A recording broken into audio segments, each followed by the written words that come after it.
Good afternoon, everyone. Sorry we're running a few minutes behind, but it is with great pleasure that we have with us again today someone who is well known to all of you, Toria Newland, our Assistant Secretary of State for Political Affairs. She will offer some remarks at the top, and then we'll take some of your questions, and then we will move on with our regularly scheduled programming. Toria.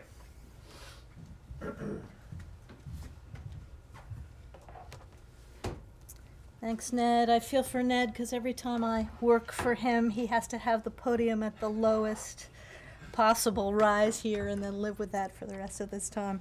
Anyway, good afternoon. You can raise this thing up and down, but I'm vertically challenged, as you know. So we all rise to the occasion for Toria. Yeah, good one, Ned. This is why he's paid the big bucks. All right, good afternoon. It's great to be back with all of you and pleased to be working for Ned.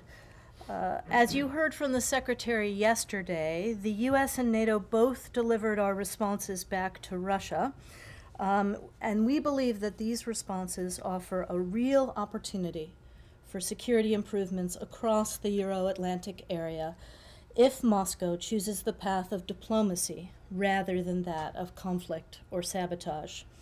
We and our NATO allies and partners have long been concerned about many of the same issues that Russia raised, and we have long wanted serious talks about these things, including intermediate and short-range nuclear weapons that can reach our allies' territory, and the need for more transparency and risk reduction measures and updated and reciprocal rules of the road for military exercises. And we, too, have concerns about weapons and military activity around Ukraine, including in Donbass and occupied Crimea. Between the U.S. and Russia, between NATO and Russia, and within the OSCE, we have resolved very difficult security and arms control issues before through negotiations. This was true even in the worst of times, and we need to do that again now. So it's on that basis that we hope Moscow will study what we have offered them and come back to the table, back to the bilateral table with the U.S., back to the NATO-Russia Council, and to the OSCE. You've heard us say that we coordinated our responses with our allies and partners, including Ukraine. I want you to know that the two documents that we gave to Moscow yesterday were the result of dozens and dozens of hours of consultation with individual countries, including Ukraine, at NATO, and among our OSCE partners. As the President said earlier this week, we are unified in our preference for diplomacy, but we are also unified in our resolve that if Moscow rejects our offer of dialogue, the costs must be swift and severe. Many dozens of hours of diplomacy at all levels are also going on now to prepare very painful financial and economic sanctions if we need them. The Secretary also talked yesterday about a number of other lines of effort that we're working on, including preparing U.S. forces to meet our NATO obligations as needed, supporting Ukraine's defense and economic needs, and working with Europe on energy solutions should Moscow cut off gas or oil. I want to take this opportunity to commend and thank the huge number of talented and creative people in this department, across the interagency, and in allied and partner capitals who are doing this work. Again, this is a moment for diplomacy and for cool heads to prevail. That's what we want. However, if President Putin rejects the peaceful negotiated path that we have offered, we must and we will be prepared. Thank you. Ready to take your questions. Thanks. Toria, thank you very much. So, no doubt you have seen the very early responses from Foreign Minister Lavrov, from President Putin's spokesman, Mr. Peskov, about the written response. And I'm just wondering if do you make anything of those, or do you just kind of brush them off and say, well, until Putin himself speaks to it, it doesn't matter? Well, as you have made clear, Matt, there's only one decider in Moscow, and that is President Putin. Well, I They have didn't said make that. that. I'm just asking you, do you put any weight on what they have said, which is, and I'll refresh your memory if you don't recall what they are, but I've But seen you know, them. they basically said, okay, there's a tiny little bit of space that maybe we could talk about, but that our main issues are not addressed, are not resolved, and there's no, you know, and on those points, it's unacceptable. The most important thing we heard from Moscow today is that the documents are with President Putin, that he is studying them, and as I said, we hope he will see here a real opportunity for a legacy of security and arms control rather than a legacy of war. Michelle. Yeah, hi, Victoria. What are the next steps diplomatically? I mean, have you heard back from the Russians directly? Are you trying to get, U.S.-Russia-Ukraine talks off the ground? Are we going to see more Wendy Sherman, Sergei Ryabkov meetings? I mean, where are you guys heading diplomatically? How do you keep the momentum in that direction? Well, again, Russia just got our responses yesterday. They made clear to us that they need a little time to study them. So from where we're standing, the ball is in their court, but we are ready for talks bilaterally, NATO-Russia, OSCE, whenever they are ready. Sean. Thanks. You mentioned diplomacy in other capitals as well. What do you make of the talks that went on the Normandy format in Paris? They agreed to meet in 2 weeks. Is that a positive sign at all that Russia may be delaying more drastic action? How do you read that? And on the topic of the Europeans, do you have any reaction to the latest comments from Germany on Nord Stream 2? Are you confident that that won't go ahead if there is an invasion? Well, first to say, it's very good to see national security advisors of the Normandy 4 meeting again. It's been a while since they had substantive talks. When they last met, which I think was before Christmas, they were able to get, a fragile Christmas ceasefire. We believe that that Normandy format is the best format for implementing the Minsk agreements and getting the Donbass conflict resolved. So it is a good thing that Russia chose to go to the table there, and we hope that they will similarly choose to go to the table on all of the other issues that we have said we are more than ready to talk about. With regard to Nord Stream 2, we continue to have very strong and clear conversations with our German allies, and I want to be clear with you today. If Russia invades Ukraine, one way or another, Nord Stream 2 will not move forward. John. And how can you say that for sure? Where does your confidence come from on that? As I said, we've had extensive consultations at every level with our German allies. I'm not going to get into the specifics here today, but we will work with Germany to ensure that the pipeline does not move forward. Sorry, just to follow up again on that, but is there an assurance that you have from the Germans? Because what the Germans have said publicly doesn't match with what you're saying exactly, and the agreement that you guys signed last year doesn't specifically say if Russia invades Ukraine, we will cut off the pipeline. So is there something new that Germany has said to you in the last 24 hours that's changed your language on that? Well, first of all, I would say go back and read the document that we signed in July that made very clear about the consequences for the pipeline if there is further aggression on Ukraine by Russia. That's one thing. Second, I think the statements coming out of Berlin even today are very, very strong, as they were by Emily Haber from the embassy today. Sorry, can I just follow up quickly as well on the conversation that Secretary Blinken had with Chinese Foreign Minister Wang Yi yesterday? I wonder if you could talk to whether you think China is watching how you respond to Russia's actions in Ukraine, and whether that potentially would be seen as a bellwether for a U.S. response to a crisis, potential invasion of Taiwan. Does that weigh on what's happening here with Russia? I think you just went down 6 levels of hypothetical there, so I'm not going to jump into that. What I will say to you is that our messages to Beijing have been very clear. We are calling on Beijing to use its influence with Moscow to urge diplomacy. Because if there is a conflict in Ukraine, it is not going to be good for China either. There will be a significant impact on the global economy. There'll be a significant impact in the energy sphere, and it will be all the harder for all of us to get back to what we should be doing, which is building back better. Are you talking to any European countries to send U.S. troops there on a bilateral basis without the request of NATO? So, Michelle, I think you know how U.S. preparedness generally goes, right? That you heard the Secretary of Defense and Secretary Blinken make clear yesterday that we've put U.S. forces, which would be contributions to the NATO response force, should it be activated, on notice.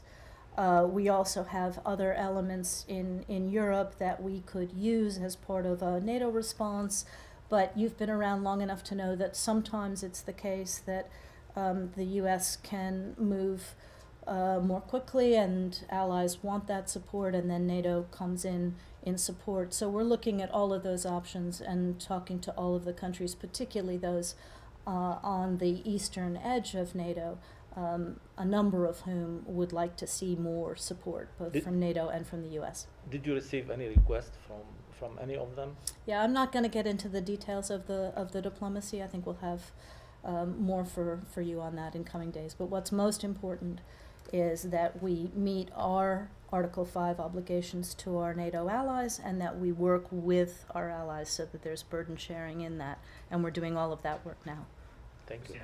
Hi, sorry, so just to clarify, so in addition to the talks with NATO, or to the 8,500 that are designated, to be called up if NATO requests them, as the Secretary yesterday, there are separate conversations about bilateral conversations between the U.S. and other European countries about other U.S. troops going to reinforce those countries.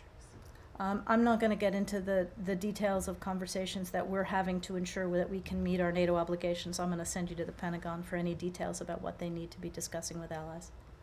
Yes, please. The British Defence Secretary, Ben Wallace, said today that he still believed there was, quote, a chance of a diplomatic breakthrough, given President Putin's comments that he was, not optimistic. Just how do you rate the chances now, given where we are today? Do you agree with Ben Wallace?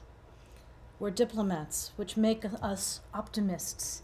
It means that we will exhaust every opportunity to resolve this through diplomacy, to resolve this through negotiation, and that's what we're doing now. All right. Can I ask one more? I just have one other question. Victoria, I'll ask you, Ned, as soon as, but it's going to be the same question. So I just want to, on Nord Stream 2, you echoed what Ned said on television earlier. If Russia invades Ukraine one way or another, Nord Stream 2 will not move forward. That's what you said. That's what he said. That's what. But Nord Stream 2 is already completed. It has The only- not. Yeah, it's finished. If they decided to turn it on right now, it would be sending gas or olive oil or vodka or whatever. Vodka would through- be good. Olive oil would be good. It would be. All they have to do is turn it on. So when you say it won't move forward, you mean it won't open for gas supplies? Matt, it is not ready to be turned on. It has not been. It's finished. It has not been tested. It has not But been it's certified. It has not finished. been the regulatory pieces that would allow it to be turned on, both on the German side and on the EU side, But have it's- not been completed. But it's The finished physical- from start point to end point. The pipeline is done, and whether or not there's certifications that need to be done or not, if you sent anything through it right now, it would start in Russia and end in Germany. As Senator Cruz likes to say, I don't quote him often, but as he likes to say, it is currently a hunk of metal at the bottom of the ocean. It needs to be tested, it needs to be certified, it needs to have But it's still regulatory finished. approval, and no gas will flow through it till those things happen. Michelle. I just have one clarification on the document yesterday, because apparently the NATO document raised concerns about urged Russia to pull troops out of Ukraine, Georgia, and Moldova. I wondered if the American version had similar language. I'm not going to get into what's the precise language either in our document or in the NATO document. Suffice to say that our document was extremely clear about our concerns about Russia's own posture, including its violations of sovereignty with regard to its neighbors. Thank you all very much. All right, thank you. Thank you. Thanks, Ned. Thank you. Do you guys need me? My. Well, yeah. Okay. Do you have anything to? I don't have anything to talk. Okay. Well, I mean, I think Toria kind of exhausted all or most of that, but so I won't start. But I do have two non-Ukraine issues that I do want to raise at the end. So, but I'll defer to others. Okay. Let me follow up up on what you said about China. Sure. Asking China to use its influence with Russia. There was the call, obviously, with Foreign Minister Wang last night, our time. Could you explain a little bit about that? Do you think that the Chinese are actually going to do that? Do you see any forward movement there? And also, the Chinese readout of this focused a lot on the Winter Olympics, saying that the U.S. shouldn't, quote unquote, interfere in the Winter Olympics.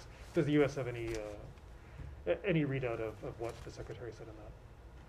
We did issue a readout, as you said. The Secretary made the point at the top of that call that we view these engagements, this dialogue, our ability to communicate candidly with our PRC counterparts as a good thing.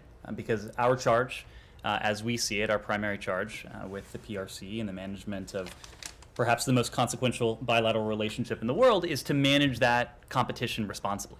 And to do all that we can to ensure that competition doesn't spill over into, God forbid, conflict.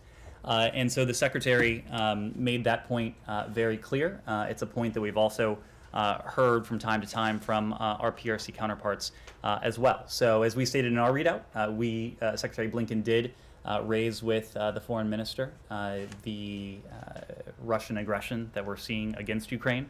As you heard from the Undersecretary, we have sought from countries around the world.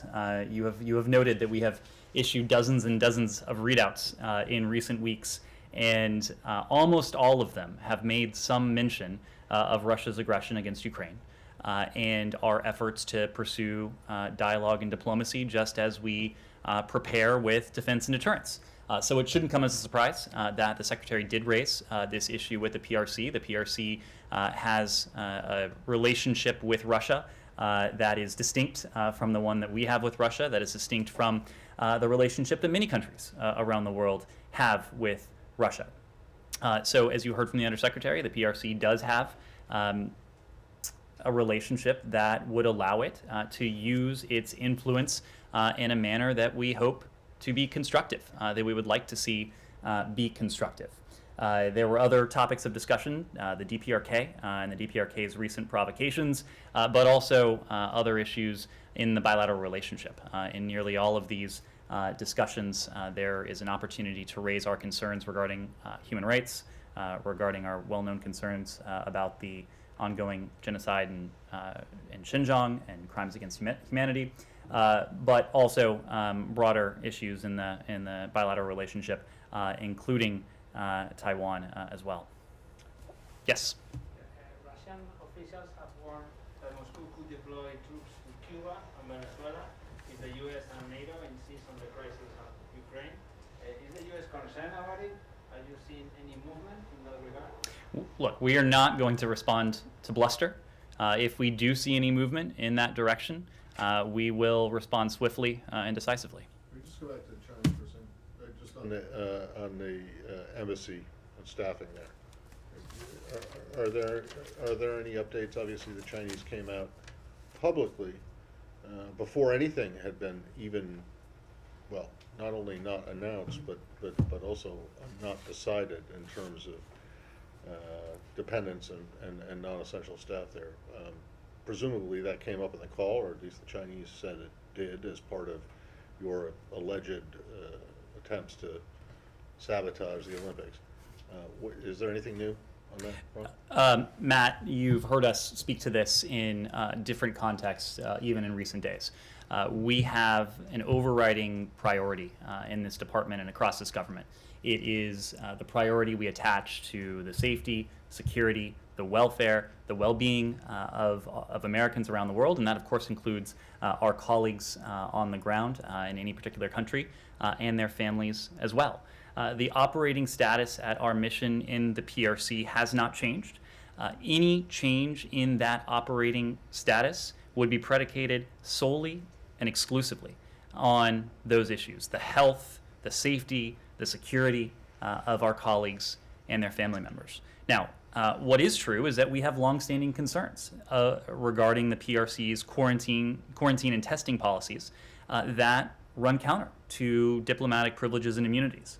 We've discussed this issue with PRC authorities, both here in Washington and in Beijing at different levels, and we've recommended what we think are a series of reasonable options that would be consistent with COVID-19 mitigation measures and at the same time align with international diplomatic norms and practices. Recommended to the Chinese, you mean? That's correct. So we're not going to go into the details of this, but this has been an issue that's been under discussion Okay. Well, both here and in Beijing. Can I just ask you to clarify something? When you talk about how the operating status of the embassy hasn't changed, I mean, I think a reasonable person from the outside would look at this and say, well, if, kids and spouses get sent home, but the primary person who's the employee doesn't leave, that doesn't change the operating status.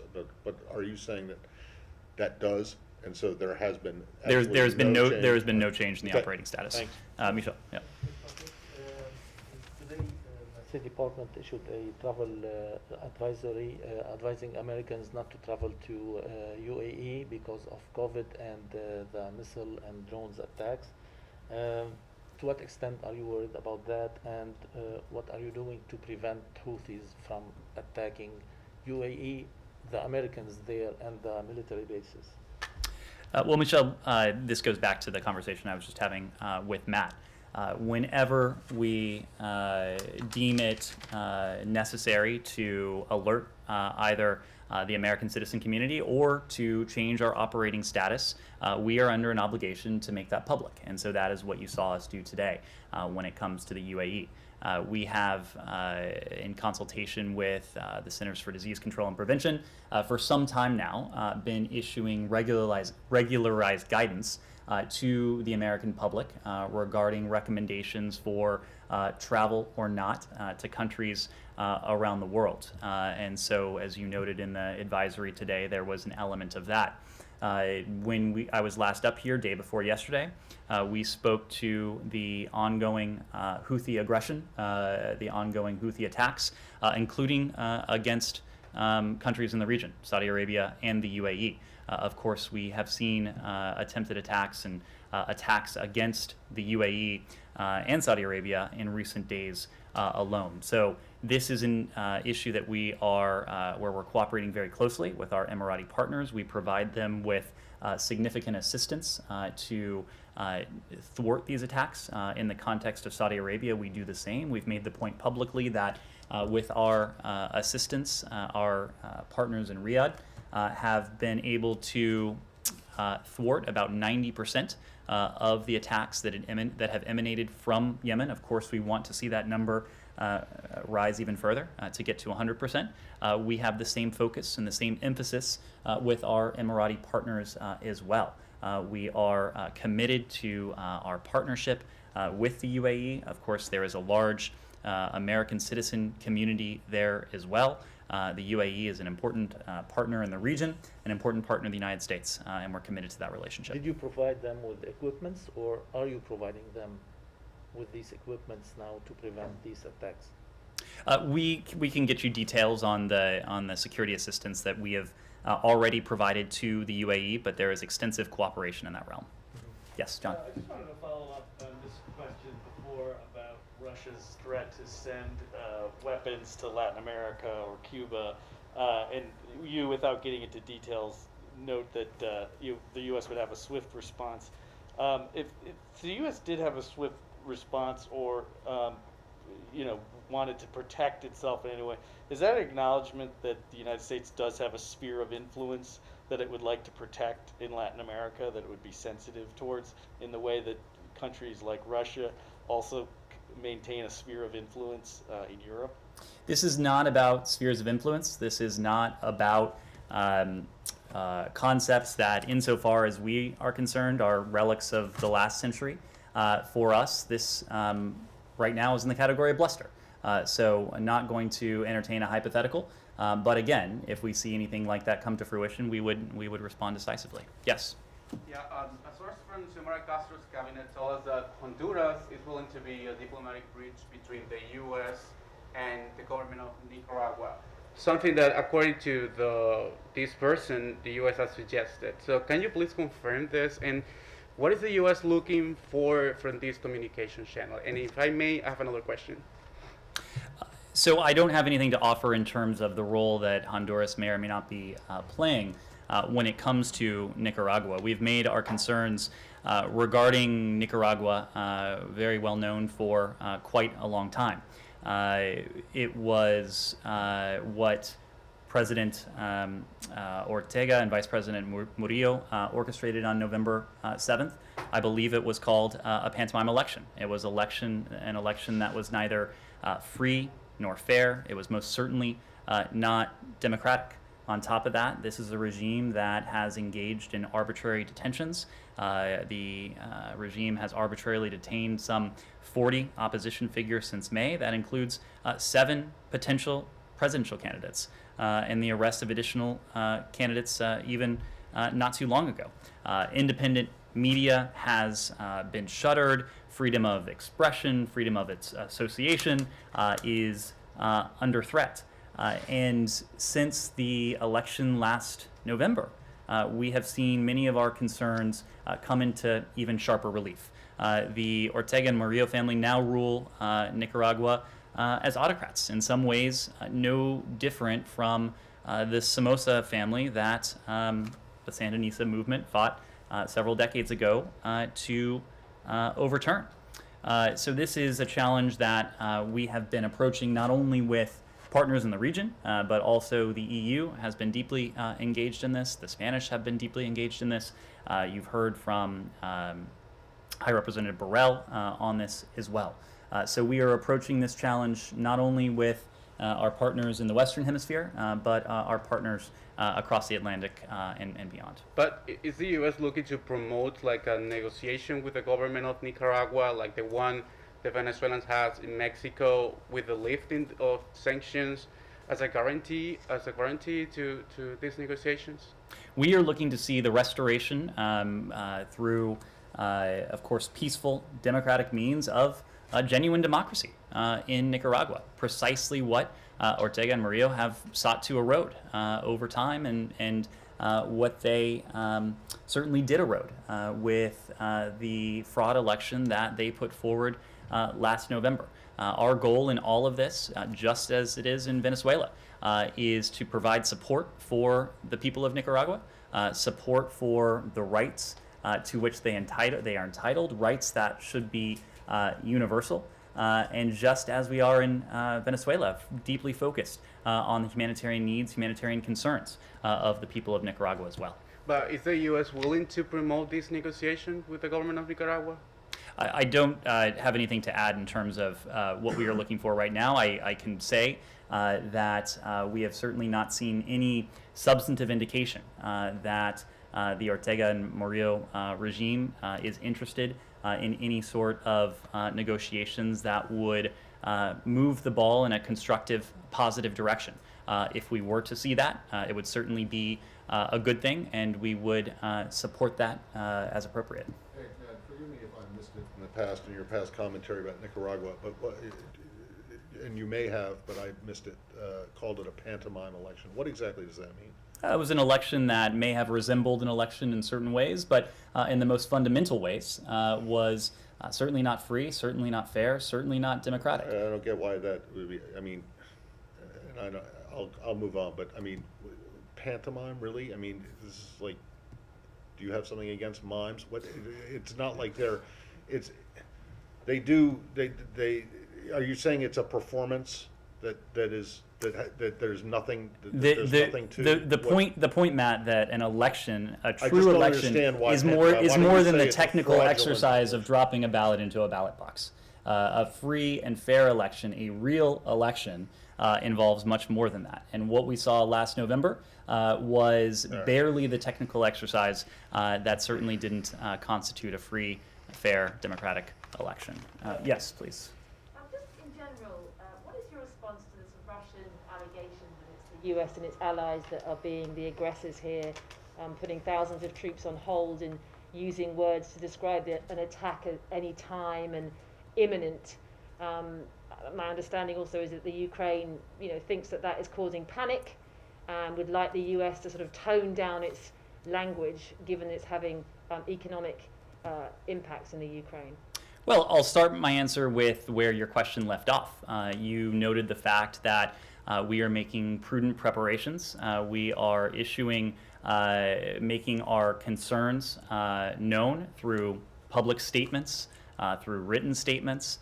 We are putting additional service members at a heightened state of readiness. All of those are either precautionary measures we are taking to communicate the concern we have, or measures that we are preparing to put in place should we need to go down the path of defense and deterrence. Now, on the other side, you see from the Russian Federation the amassing of 100,000 troops, 100,000 plus troops on the border with Ukraine, a country that, of course, poses no threat to the Russian Federation. You see tens of thousands of Russian troops flooding into what should be a sovereign, independent country, that is Belarus, in position that would allow Russia to move swiftly from multiple directions into Ukraine, should it so choose.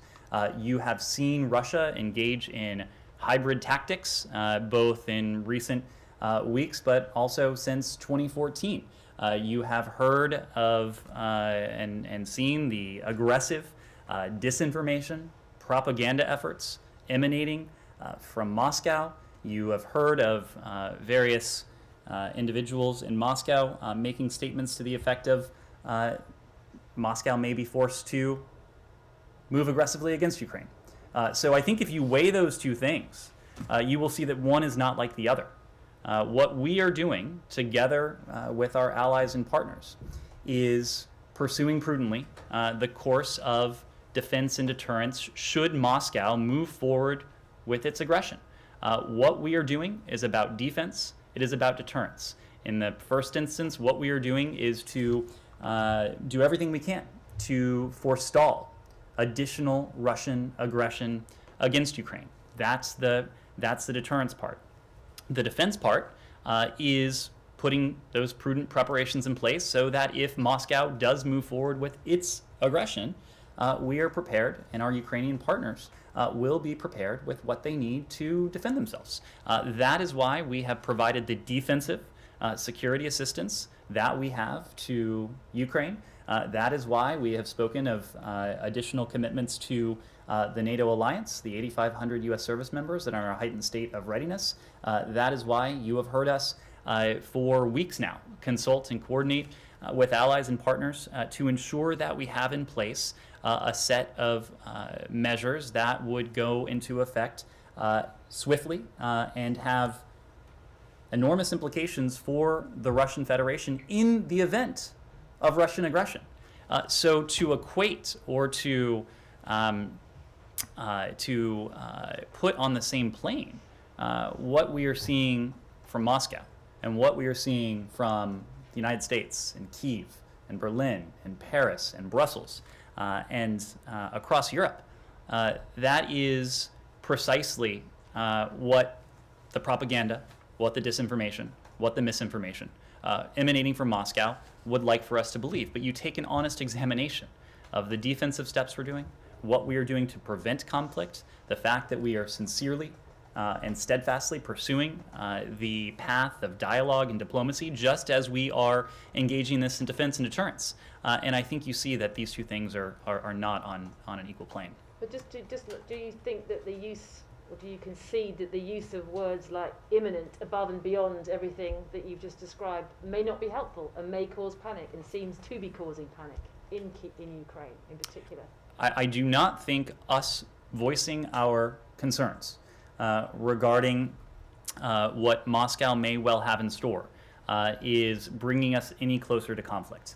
The only thing that is bringing us closer to conflict are the moves and the measures that we have seen from the Russian Federation. What you have heard from us in terms of voicing our concern is nothing more than prudent precautions that in this instance we are enacting out of concern for the safety, security, and the well-being of our colleagues and their families on the ground in Kyiv and throughout Ukraine. On Afghanistan, international aid agencies and some allies are pressing the United States to do more to address the humanitarian crisis. While recognizing that U.S. aid funds have been generous, they have appealed this week for greater flexibility and action on issuing new Treasury licenses. How does the administration respond to these calls, and is it planning any additional licenses or loosening of sanctions? Well, John, so we have a commitment that you have heard to the people of Afghanistan, and you've seen us make good on that commitment, and in a number of ways. Just earlier this month, we committed an additional $308 million in humanitarian assistance for the people of Afghanistan. That brings our total humanitarian assistance to more than $500 million since mid-August alone, since mid-August of 2021.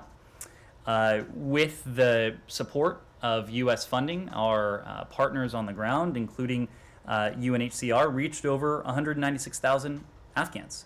UNHCR used these funds to provide basic relief items and cash assistance, winterization supplies, food, protection needs, shelter, and more. When it comes to, and that of course is only one of our partners.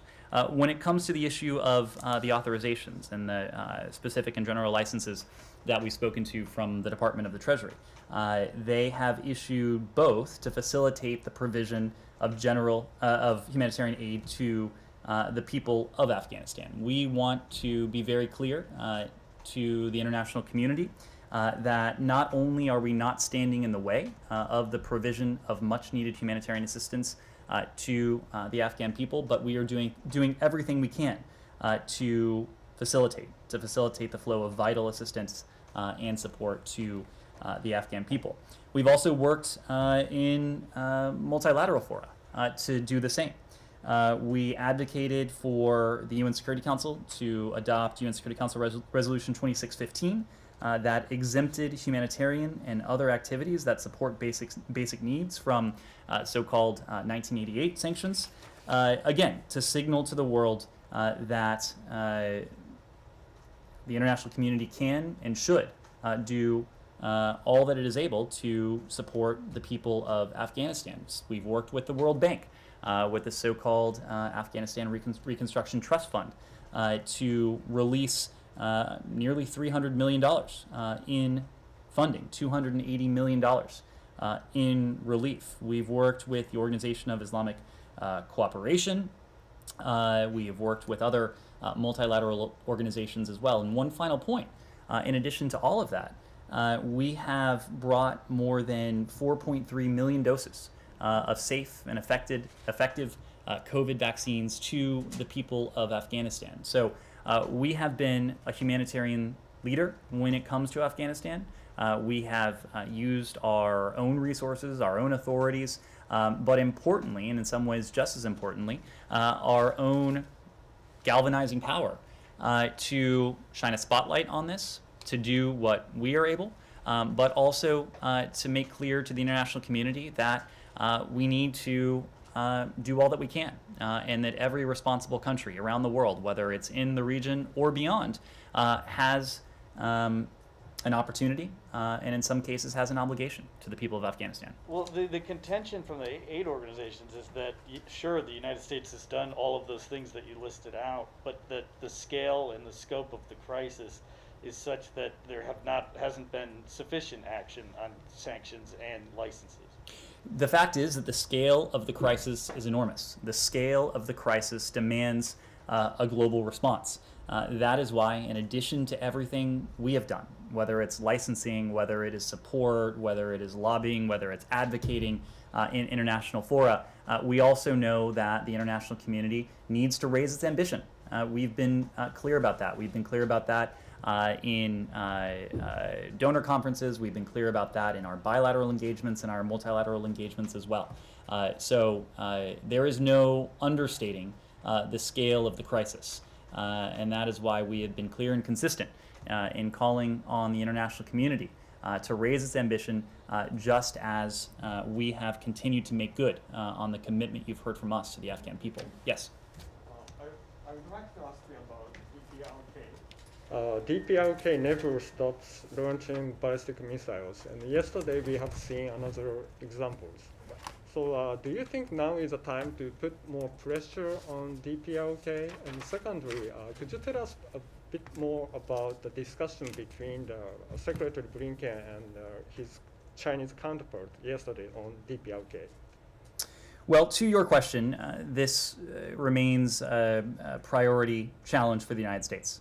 We've spoken ever since we unveiled it of the policy approach we have to the DPRK. It's an approach that calls for a calibrated, practical approach that is open to and explores diplomacy with the DPRK because we believe and we know that diplomacy is the most effective means to bring about our overriding objective, and that's the complete denuclearization of the Korean Peninsula. Now, I don't have to tell you, I don't have to tell anyone in this room that we have obviously seen provocations from the DPRK in recent days and recent weeks. And so that is why we are continuing to take action alongside the international community to prevent the advancement of the DPRK's WMD and ballistic missile programs. Following recent launches, for example, I believe it was January 12th, the Department of State and Treasury imposed sanctions on 8 DPRK-linked individuals and entities for supporting the DPRK's weapons of mass destruction and ballistic missile-related programs. Our U.S. ambassador to the UN also proposed UN sanctions targeting some of those entities. All the while, our commitment to our allies in the region, including the ROK and Japan, remains ironclad. And our message to the DPRK has been consistent. You've heard me say this before, repeatedly, I think even this week. We harbor no hostile intent towards the DPRK. We continue to seek dialogue with the DPRK. We remain prepared to meet with the DPRK without preconditions. We've repeatedly reached out to Pyongyang. We have yet to receive a substantive response. It is up to the DPRK to decide if they want to engage constructively. In all of this, we have consulted closely with the ROK and Japan at just about every level of government to determine how best we might engage trilaterally, bilaterally, and beyond with the DPRK. Special representative to the DPRK, Ambassador Sung Kim, has led that robust trilateral relationship among the United States, ROK, and Japan. We know that it is critical, that trilateral relationship, for engaging the DPRK. Last year, Secretary Blinken had trilateral meetings with his Japanese and South Korean counterparts in May, mid-last year, on the margins of the G7 ministerial in Cornwall, and at the UN General Assembly in September as well. The Deputy Secretary, of course, has also engaged her counterparts on a trilateral basis in July in Tokyo, in November here in Washington, and the Special Representative, Sung Kim, has had 3 trilateral meetings with his counterparts. So we remain prepared to engage in serious and sustained diplomacy, just as we continue to take very seriously the provocations that we've seen from the DPRK, and you've seen us enact a response together with our allies and partners. How was the reaction? How was the reaction of the Chinese foreign minister yesterday? I'm sorry? How was the reaction from the Chinese foreign minister during the conversation? So I wouldn't want to characterize the reaction of the PRC foreign minister, but as you saw in our readout, it was a topic of discussion. It consistently is a topic of discussion, and this goes back to a conversation we were having about another relationship that the PRC maintains. The PRC obviously, of course, maintains a relationship in this case with the DPRK that is unlike the relationship that most countries, the United States certainly included, has with that regime. We have consistently urged the PRC to use its influence constructively so that we can bring about together that overriding objective, and that's the complete denuclearization of the Korean Peninsula. Yeah, on the Vice President Kerry's trip to Honduras today, are there specific agreements after with Honduras after today's visit? Are there specific? Agreement with Honduras that you're gonna announce soon? So I will defer to my White House colleagues. I know that they've been previewing some of those elements, but I'll defer to them to speak to broader elements. Yes. Thank you. Given the unprecedented tension you have with Russia, what impact does India's decision to buy S-400 from Russia, the supply has already begun, has impact on your bilateral ties with India? That what it has on the. Can you repeat that? India is going to buy. India has already Mhm. started buying S-400 missiles from Russia because it believes that that is in the best interest of its national security, given the tough neighborhood it is in. But there is a CARSA sanction here in the U.S., right? So, given you have a unprecedented tension with Russia and India, your friend is buying something from Russia, how is it going to impact your relationship with India?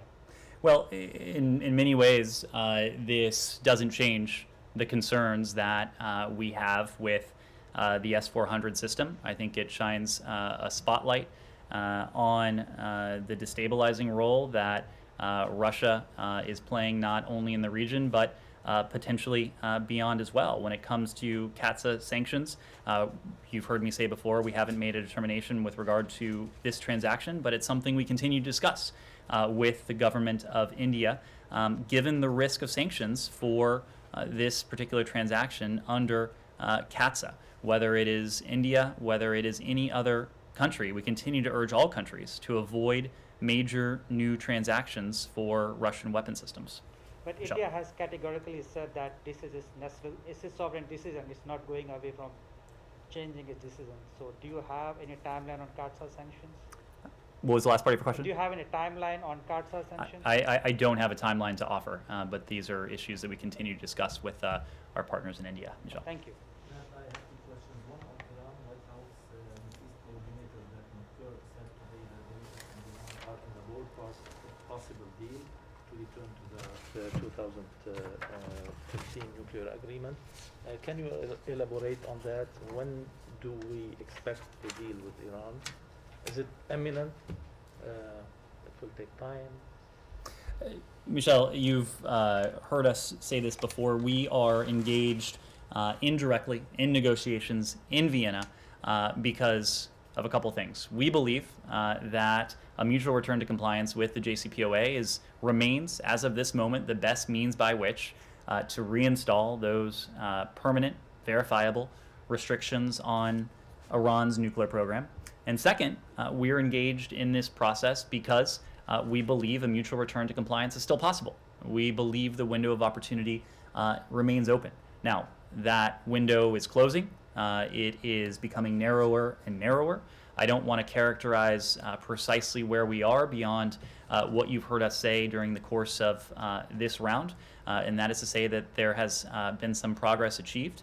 But if we are to get there, that progress needs to outpace the speed with which Tehran's nuclear program has moved forward, has advanced. So we need to see progress be more than modest. We need to see it be more than incremental. We need to see that progress continue and quicken if we are going to get there in time to affect a mutual return to compliance with the JCPOA. And one on the Secretary's meeting yesterday with Kuwaiti Foreign Minister. Did they discuss Lebanon and the proposals that the Arab League and Kuwait delivered to the Lebanese government, and they are waiting for response from the Lebanese government by the end of this month? And one of the proposals is to dismantle Hezbollah. It was discussed in the strategic dialogue with the foreign minister of Kuwait. I believe this was the fifth strategic dialogue between the United States and Kuwait. Lebanon was certainly one of the issues that came under discussion. This fifth strategic dialogue, of course, came on the occasion of, well, right on the heels, I should say, of 60 years of diplomatic relations with Kuwait, 30 years since the United States and a coalition came together to liberate Kuwait in the early 1990s. So it was an auspicious occasion. It was also an opportunity for the Secretary to welcome the Foreign Minister after the Emir and the Foreign Minister welcomed the Secretary to Kuwait City last year. Kuwait has been a vital partner across any number of fronts. We've spoken of the tremendous assistance that our Kuwaiti partners offered in terms of relocation efforts with Afghanistan. We've spoken of the important role that Kuwait has played as, in many ways, a regional bridge, helping to heal the rift in the GCC, helping to address the situation in Lebanon, a key partner in the global coalition to defeat ISIS or Daesh. So there was much to discuss, and Lebanon and the other areas where Kuwait has played a very helpful, constructive role was certainly on the agenda. Were the proposals coordinated with the U.S. before presenting them to Lebanon?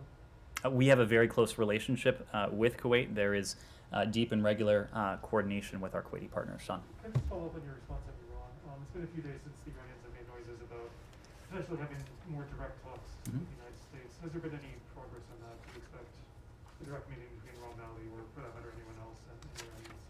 Well, Sean, again, that's a question that is best directed at the Iranians because we have been clear since this process started in April that we would find direct engagement, direct diplomacy to be more effective, potentially to be swifter in terms of the pace. It would help to prevent misunderstandings. These are also highly technical, highly complex questions, which direct diplomacy would benefit from. So we are not currently engaged in direct talks. Our understanding is Iran has not yet agreed to direct talks, but again, we believe we should be. We remain prepared to meet directly. We've long held the position it would be productive to do so, both in the context of the JCPOA and on other issues, whether it's bilaterally, whether it's multilaterally. The advantages that direct diplomacy has the potential to convey are great. The other point I'll make is that when it comes to the JCPOA, engaging directly could help to increase the pace of the progress that we've seen. If we are, as I said before, going to be in a position to achieve a mutual return to compliance, we need that progress to be moving along at a quick clip. And again, there are some drawbacks when it comes to the indirect nature of these discussions. We are reliant on our partners in the P5+1 context to convey messages back and forth, literally playing the middleman, playing what we hope is not a game of telephone, but obviously there are some drawbacks to that format.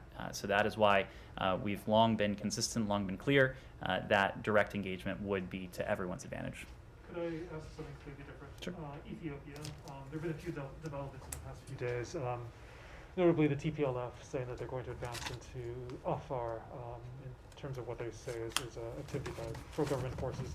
There have been some aid deliveries as well. Can you just give an update on where you see things going and on the U.S. diplomatic engagement? So I will start by saying that we have long called for an immediate cessation of hostilities, transparent investigation into human rights abuses and violations by all actors, unhindered humanitarian access, and a negotiated resolution to the conflict in Ethiopia. And we've done that because it is a conflict that not only has inflicted humanitarian harm on the people of the region, but also poses a threat to peace and security in the Horn of Africa.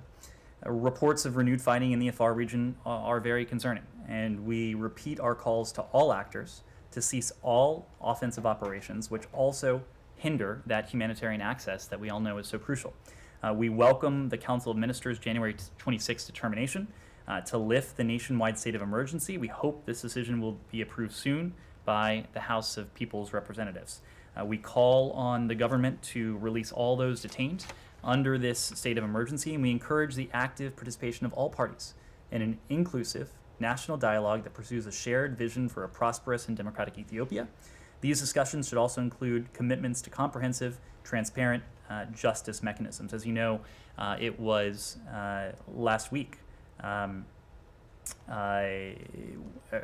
just a few days ago, I should say, where Assistant Secretary Fee and Special Envoy Satterfield held productive meetings with Ethiopian Prime Minister Abiy and other government officials. The Assistant Secretary and the Special Envoy expressed the U.S. commitment to the unity, the sovereignty, the territorial integrity of Ethiopia. They followed up on President Biden's constructive call with the Prime Minister that took place a couple weeks ago now. They used the opportunity to encourage government officials to seize what we believe is a current opening for peace by, again, ending hostilities, negotiating a ceasefire, releasing all those detained, restoring humanitarian access on a sustained basis, and laying the foundation for an inclusive national dialogue, importantly, with the participation of all parties. Fundamentally, we believe that this is the best path forward to end the widespread suffering and human rights abuses that this conflict has wrought. That's why we're pursuing this robust diplomacy. That's why we are advocating for this path. Thank you all very much. As I said at the very beginning, I got a couple. Now I have more. Well, first of all, how's your email doing? And do you have any reason to believe that this outage was anything other than a technical glitch? We have seen cyber attacks. Sorry? Are we on the record or off the record? This is on. This should be on the record. Sorry. Go ahead. That was your question? Is your email back up? Oh, is my email back up? Yes. Well, not your personal. I have no idea what your personal email, if it's on or off. I'm talking about the State Department's unclassified system, which went down. Well, I can tell you, Matt, if I did not respond to your email, it was not because I was ignoring you for once. Look, what I can say is that our investigation into this is ongoing at this time. We have absolutely no indication that this outage has anything to do with malicious activity. In fact, we believe there is a technical explanation for it. Okay, so is it back up now?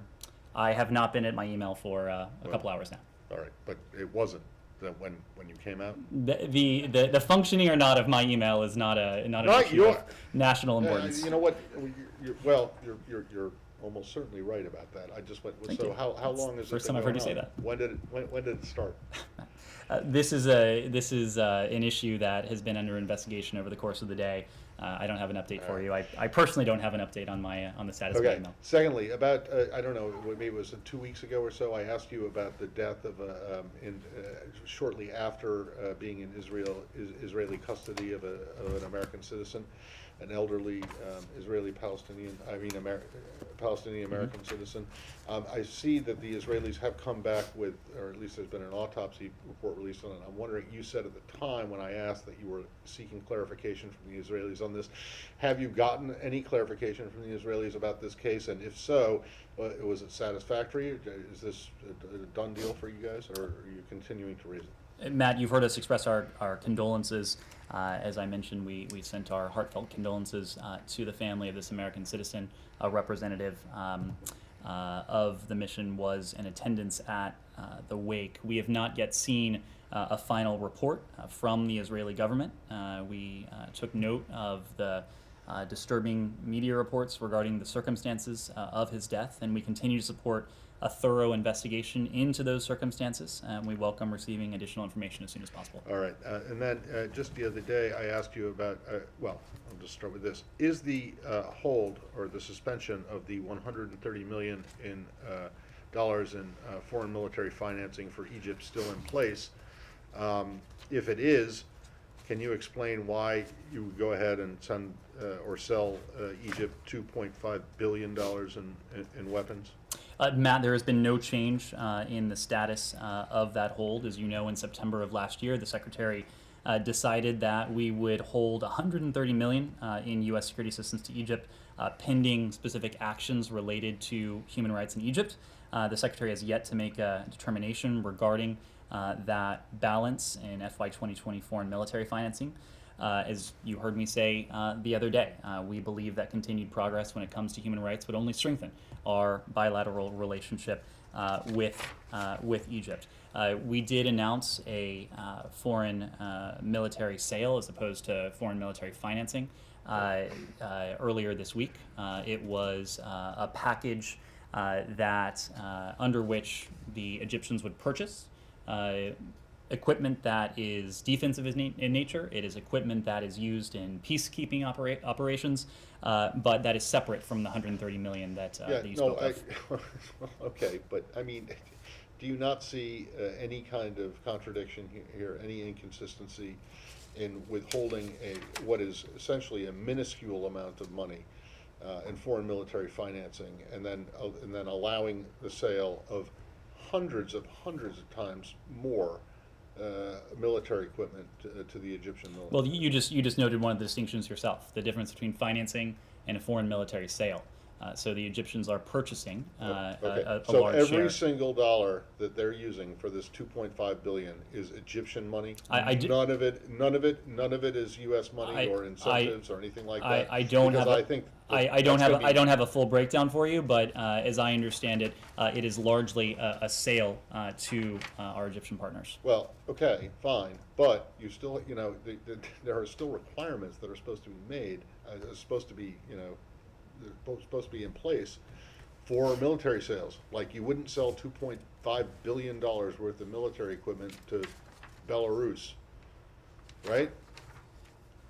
Obviously, Egypt is not Belarus, but do you not see an issue with withholding $130 million in foreign military financing, and then just selling an astronomical amount more than that in military equipment? You don't see any contradiction? My answer to you on this remains the same. All This right. is the difference between foreign military financing and foreign military sales. What you're referring to in the context of $130 million is security assistance that otherwise would have gone to our Egyptian partners. That is still withheld pending a determination from the Secretary of State regarding progress when it comes to Egypt's record on human rights. Human rights is an issue that we consistently, in every opportunity, discuss with our Egyptian partners. Secretary Blinken has discussed it with President Sisi. President Biden has discussed it with President Sisi. Secretary Blinken routinely discusses it with Foreign Minister Shukri. Last thing, some members of Congress are complaining to the State Department that they're complaining that the State Department is withholding or forcing the Department of Energy and the Department of the Interior to withhold documents relating to the negotiations or the renegotiation of the Free Compact, Association of Free Compact, I'm getting FCM, the Marshall Islands agreement. I know that you're going to decline. You won't comment on congressional correspondence. So I'm just going to make a public request right now that why are these documents not being made available to Congress? This has to do with a nuclear legacy.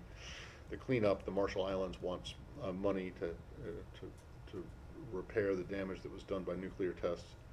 Why are these documents not being made available to, or why is the State Department stopping DOE and DOI from releasing these documents to members of Congress? Matt, as you assumed, I don't have anything for you when it comes to particular documents or correspondence or engagement with members of Congress. But what I'll say is that we are prioritizing compact negotiations with the Federated States of Micronesia, the Republic of the Marshall Islands, Palau, collectively known as the Free Associated States, as a regional foreign policy objective.